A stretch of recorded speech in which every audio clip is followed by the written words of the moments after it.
पंकज जी चंडीगढ़ से। राधा वल्लभ श्री हरिवंश। महाराज जी आपके चरणों में कोटि कोटि प्रणाम। महाराज जी मैं माँ दुर्गा का भक्त हूँ। माँ दुर्गा के दर्शन करना चाहता हूँ, तो मैं क्या करूँ कि वो जल्दी आ जाए महाराज जी। जब बच्चा माँ की गोद में बैठना चाहता है तो सबसे पहला उसका कार्य होता है खिलौने खेलना बंद करता है। माँ उसके पास खिलौने भेजती है।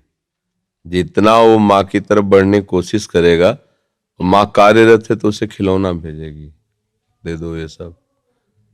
वो अगर उन खिलौने से ना खेले, रोए, तो फिर घर के किसी सदस्य को प्रेरणा करती है, बिटिया उठा ले गोद में थोड़ी देर। वो उससे भी चुप ना हो तब फिर वो दौड़ के आ जाती है।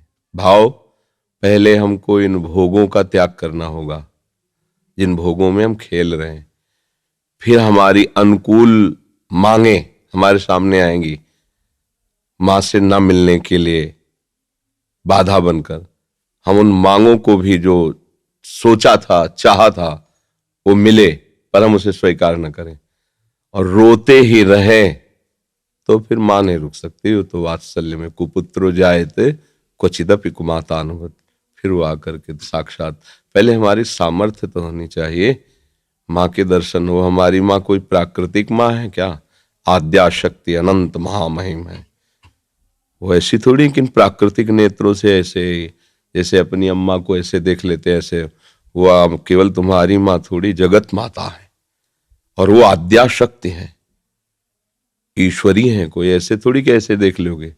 पहले भोगों का त्याग करो और उनकी शरण में होकर के अंदर से उनके नाम मंत्र, उनके विज्ञ जो महापुरुष जन है उनसे मंत्र लेकर और उनके भावना से भजन करो। माँ का साक्षात्कार रामकृष्ण परमहंस जी ने जब सिद्ध हो गए ना, फिर माँ का दर्शन को खिलवाड़ है।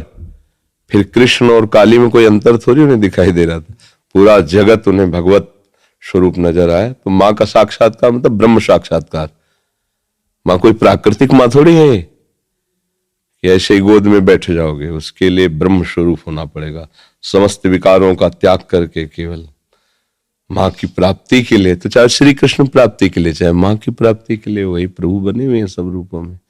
तो जितना सत्संग है सब उन्हीं की प्राप्ति के लिए है।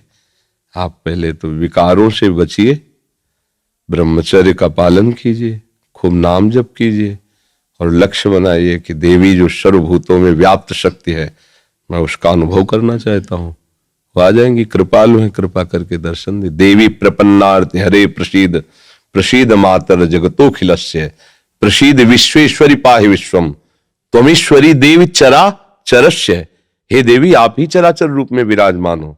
आ गई ना सिद्धांत के सर्वम खलविदम ब्रह्म वासुदेवा सर्वम, आ गया ना। तो एक ही बात है, वो तत्व एक ही है, चाहे उसे माँ कहो चाहे पिता कहो, चाहे दोस्त कहो चाहे प्रीतम कहो। वही सखा है, वही प्रीतम है, वही माँ है। तुम जिस भाव से बजोगे आ जाएगा। तुम्हें माता च पिता तुम्हें, तो वही शिव है, वही शक्ति है, कोई दो तो है नहीं। वही माँ है, वही पिता है। आप माँ भाव से बजोगे, हमारे प्रभु माँ भाव से आ जाएंगे। पर उनके आने के लिए जो स्वागत तैयारियां करनी वो हमें करनी होगी। हमारे हृदय में जो अभी कूड़ा करकट वासनाएं हैं ये हटानी पड़ेगी। खूब नाम जप करे और भाव से चले तो तुम्हारी बुद्धि में ही प्रकाशित हो जाएंगी। या देवी सर्वभूतेषु बुद्धि रूपेण संस्थिता नमस्तस्यै नमस्तस्यै नमस्तस्यै नमो नमः।